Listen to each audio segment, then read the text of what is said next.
Zee 24 तास एक पाऊल पुढे.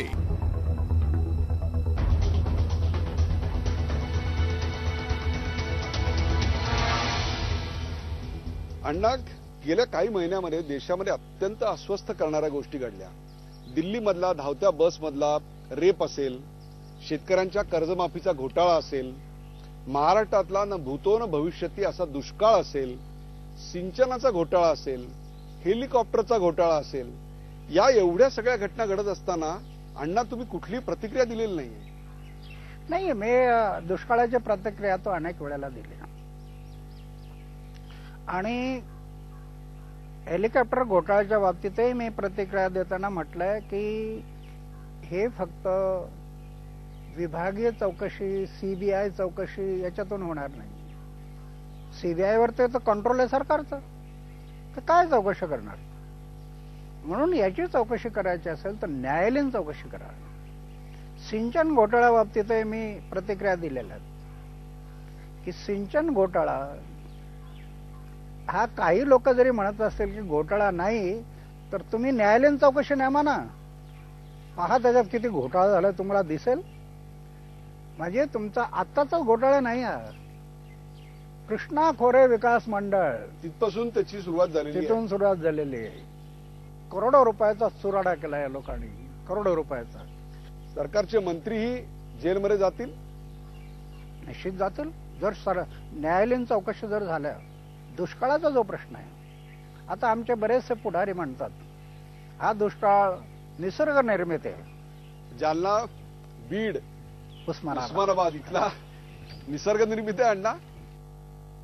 हा निसर्ग निर्मित नाही, हा एक तर मानव निर्मित आहे आणि त्यातले त्यात सरकार निर्मित आहे, असं तुमचं ठाम मत आहे? ठाम मत आहे. आपण आता एक भारतीय जनता पक्षाचा मुद्दा घेऊया.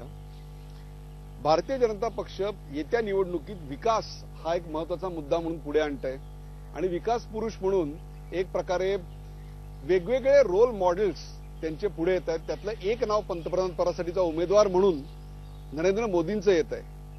काय म्हणाल? नाही, नरेंद्र मोदीचं नाव जरी पुढे आलं तर आमच्या समोर एक प्रश्न आहे. उद्या पंतप्रधान झाल्यानंतर भ्रष्टाचार मुक्त भारत निर्माण करू शकतील का नरेंद्र मोदी? तुम्हाला शंका आहे? शंका आहे ती याच्यामुळे आहे, अगर भ्रष्टाचार मुक्त भारत निर्माण करण्याची तुमची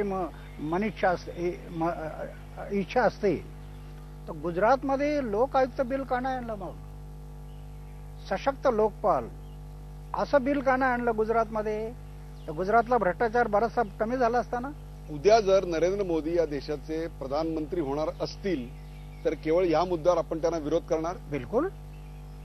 की तुम्ही जर भ्रष्टाचाराला आळा घालण्याचा काही प्रयत्नच करत नसाल तर पंतप्रधान होऊन काय करणार तुम्ही? गुजरातमध्ये लोकपाल बिल नाही म्हणून भ्रष्टाचार आहे असं आपलं मत आहे? मी गेलो, मला एवढ्या तक्रारी आहेत, माझ्याकडे पुरावे आहेत. खूप लोकांनी तक्रारी. नरेंद्र मोदींच्या कारभाराच्या विरोधात तुमच्याकडे पुरावे आहेत? अनेकांनी पुरावे दिलेत की किती तिथं काय काय भ्रष्टाचार होतो.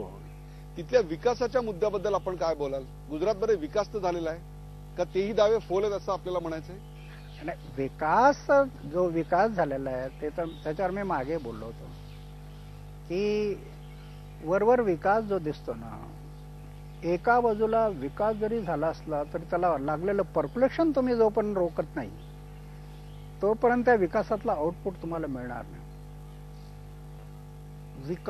विकासाला गती देणं आणि विकासाला लागलेली भ्रष्टाचाराची गळकी थांबवणं हे एकाच नाण्याच्या दोन बाजू आहेत.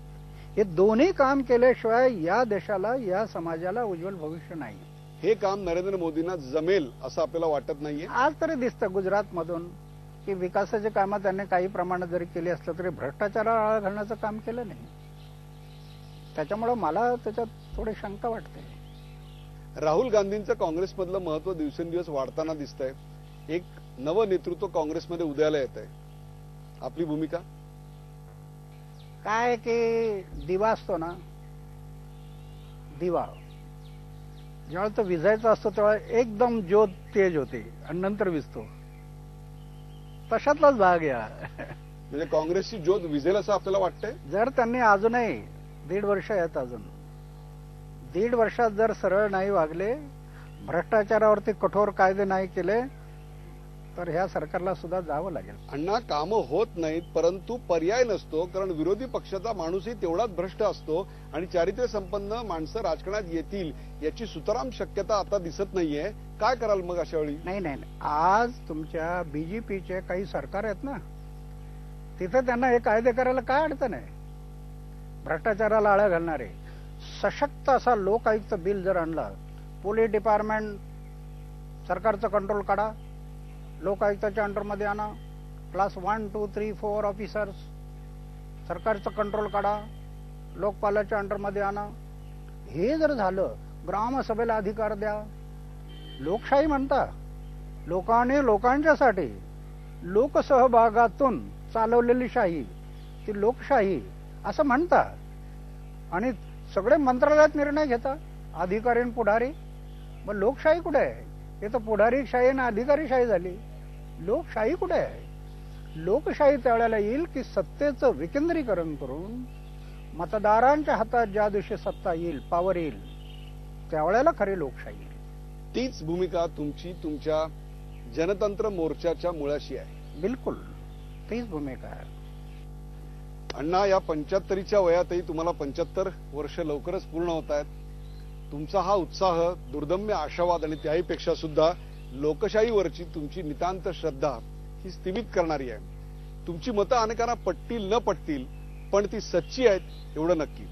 आज इतका प्रदीर्घ वेळ झी 24 तासच्या प्रेक्षकांसाठी आपण दिलात, त्याकरता झी 24 तासच्या प्रेक्षकांतर्फे अण्णांचे लाख लाख आभार. धन्यवाद. आभारी आहे.